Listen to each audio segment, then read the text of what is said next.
Estamos de regresso a esta segunda parte da entrevista com Renato Godinho. Renato, estávamos a falar um pouco da sua experiência como ser espiritual, sensorial. Falámos várias coisas, todas elas que demonstram que o Renato é uma pessoa muito honesta consigo própria, muito responsável em termos como profissional. Mas nem sempre foi assim, Renato. O Renato teve uma pré-adolescência um bocadinho atribulada. Conte-nos lá um bocadinho desses episódios em que o que eu acho mais engraçado é ter roubado uma moto que já tinha sido roubada, mas não tinham dado baixa da queixa. Não. Eu não roubei moto nenhuma. Não, ao seu irmão. Eu escondido, tirava a moto do meu irmão e ia andar, sem licença de moto. E então, quando mandaram parar, viram na base de dados que aquela matrícula era de uma moto dada como roubada. E então lá fui eu para a esquadra. Ninguém acreditou que era do seu irmão. Não, claro que não. Eu fui um adolescente muito rebelde. Tive a sorte, lá está, isso faz parte daquelas inexplicabilidades. Acho que parte será explicável pela genética, pela educação, mas a verdade é que houve muitas coisas que podiam ter corrido mal comigo. Eu estive muitas vezes em cruzamentos que tinham caminhos que iam dar a sítios muito feios e escuros, e eu, graças a Deus, escolhi sempre caminhos no máximo cinzentos, nunca fui assim para aqueles negros. Acha que algum dia vai poder contar essas histórias, dessas aventuras ao seu filho? Vou com certeza, vou querer com certeza, até para me lembrar delas na tolerância aliada à firmeza que tenho que ter com ele. Firmeza sem dúvida, mas tolerância, porque nós, como diz o príncipezinho, nós quando crescemos esquecemos que já fomos crianças. Eu acho isso muito interessante, porque há muitos pais que não têm essa abertura, que acham que não devem transmitir essas coisas menos boas que fizeram aos filhos, quando eu acho que é precisamente o contrário. Devemos transmitir tudo, explicando naturalmente que são as neiras, que não se fazem, quer dizer, ou que não se devem pelo menos fazer. Estes foram os meus erros, escusas de os cometer porque eu já os cometi. Claro. Comete os teus. Renato, qual é que é o papel que lhe falta fazer? E suponho que não seja de médico. Não, de médico não é de certeza, que fiz 2 seguidos.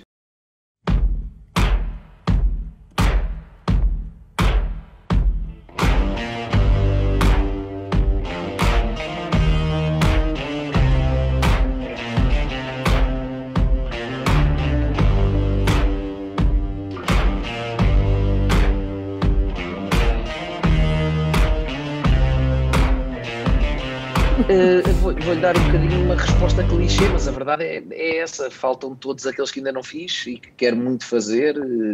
Há um papel que eu quero muito fazer em teatro e que estou já no limite dos limites da idade, que é o Hamlet, mas quero muito fazer Macbeth e quero muito fazer papéis que ainda nem sei que existem. Ainda o ano passado fiz o Oscar Wilde, aqui no Teatro Experimental de Cascais, e cheguei a ir a Londres e a Paris, aos sítios marcantes da vida dele, onde ele viveu, o restaurante preferido dele, a tabacaria onde ele comprava o tabaco, a barbearia onde ele morreu, o Père Lachaise, que é o cemitério onde ele está enterrado, o Café de La Paix, que era o café preferido dele em Paris.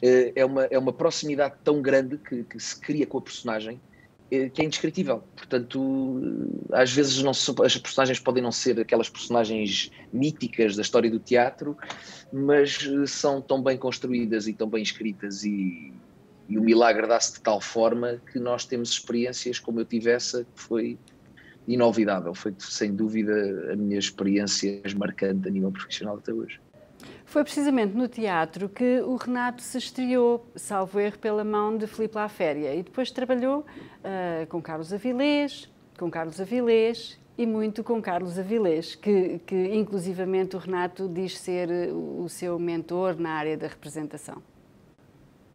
Sem dúvida. A minha estreia foi com o Filipe Laféria aos 15 anos, num musical Godspell. Foi uma experiência também inesquecível, claro. Foi a primeira vez que subi a um palco, ainda muito inconsciente, muito inconsequente, sem ter noção nenhuma do que é ser ator. E que disse que não cantava. Lá está. Sim, Foi muito engraçado. Há uma altura que me pede para cantar e eu respondi: eu não canto, eu não sou cantor, sou ator. Adoro tocar, adorava ter uma voz incrível para cantar, mas não tenho. Mas também não sou terrível. Bom, eu deixo isso à vossa consideração. First I was afraid, I was petrified. Kept thinking I could never live without you by my side. But then I spent so many nights thinking how you did me wrong. And I grew strong, and I learned how to get along. And so you're back from outer space.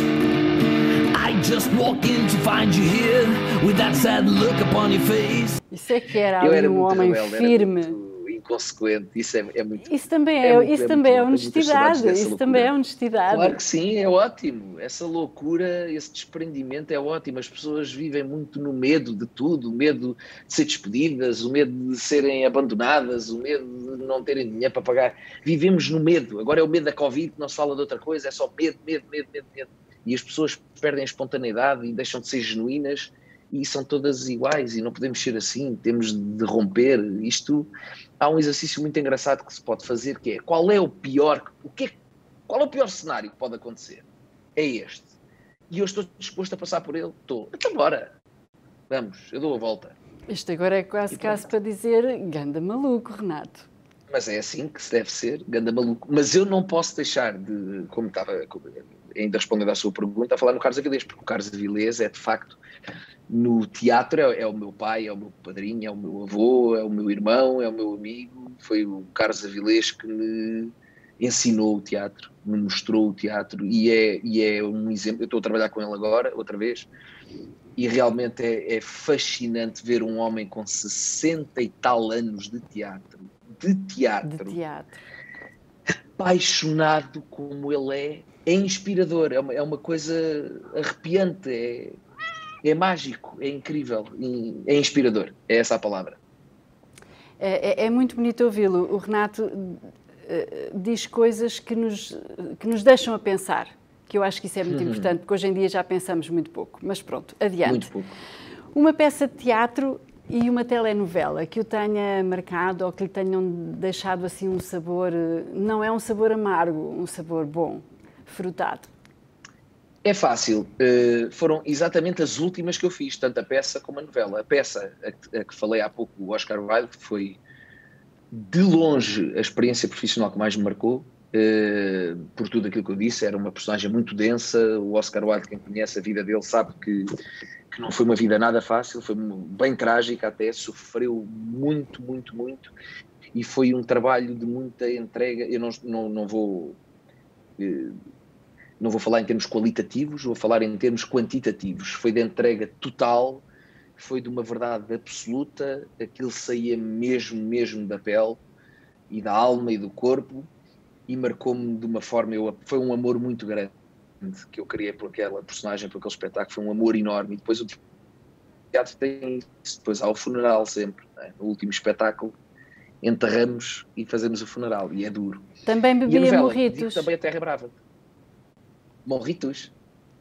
Não era a bebida favorita de Oscar Wilde? Não. Não? A bebida favorita do Oscar Wilde era champanhe. Ai, que chique.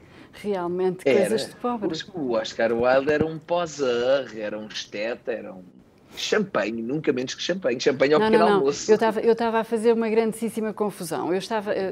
Peço desculpa, eu estava a pensar no Hemingway. Estava a fazer uma confusão muito grande. O Hemingway era. O Hemingway era, sim. Era. Renato, e então temos Terra Brava como a última telenovela?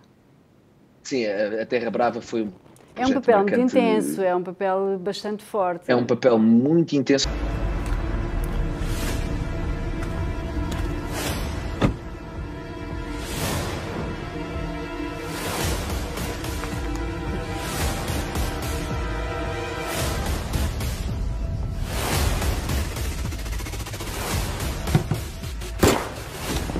O Tiago entrou agora numa fase muito negra, de alcoolismo, de profunda depressão, pronto, e foram cenas muito difíceis de fazer, mas também me deram um prazer enorme, porque é isso que eu gosto de personagens densas, desafiantes, E ainda juntamos a isto todo o confinamento e o que nós passámos durante o confinamento, que não nos largámos uns aos outros, continuámos todos em contacto, com reuniões de Zoom, não deixámos as personagens morrer, participámos em reuniões para achar uma forma de voltar em segurança, de acabar a novela, e quando voltámos foi tão intenso, aquela reta final, foi de uma intensidade que no último dia de gravações não houve uma pessoa que não tenha chorado, mas chorado de baile e ranho. Foi uma intensidade este projeto tão grande, foi uma luta tão grande, foi quase 1 ano e meio, a contar com o confinamento, tivemos quase 1 ano e meio nisto. Portanto, foi de uma intensidade que ainda hoje temos o grupo da novela, ainda hoje falamos e já acabámos de gravar em agosto. E acho que vamos falar ainda mais tempo, ainda nos devemos uns aos outros um jantar de final de novela que não podemos fazer por causa disso. Claro.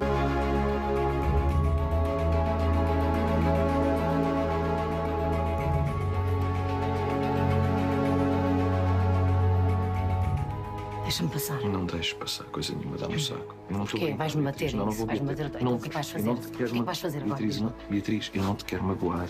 Tu não voltas a tocar-me! Tu não imaginas o quanto eu esperei por este dia. Tu enches a boca para falar de mim, mas és uma fingida que não merece o marido que tem, não merece os filhos que tem, não merece nada!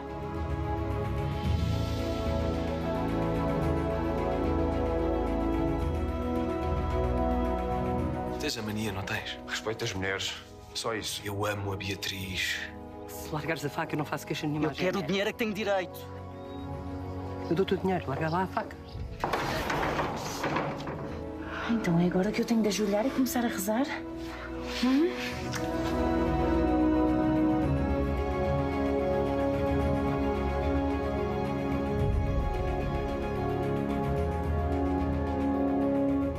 Tu és muito especial, Beatriz.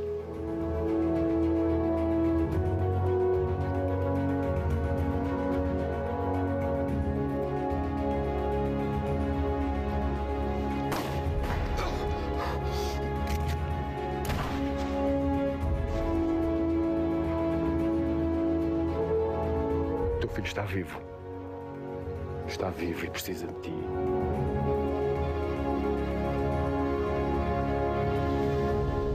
Antes de terminarmos, que já falta pouquinho, infelizmente estes tempos são sempre muito limitados relativamente a tudo o que gostaríamos de conversar, mas geralmente eu peço às pessoas, aos entrevistados, que deixem uma mensagem aqui para este lado do Atlântico, para a comunidade imigrante que existe aqui no Canadá, que é bastante grande, como o Renato saberá.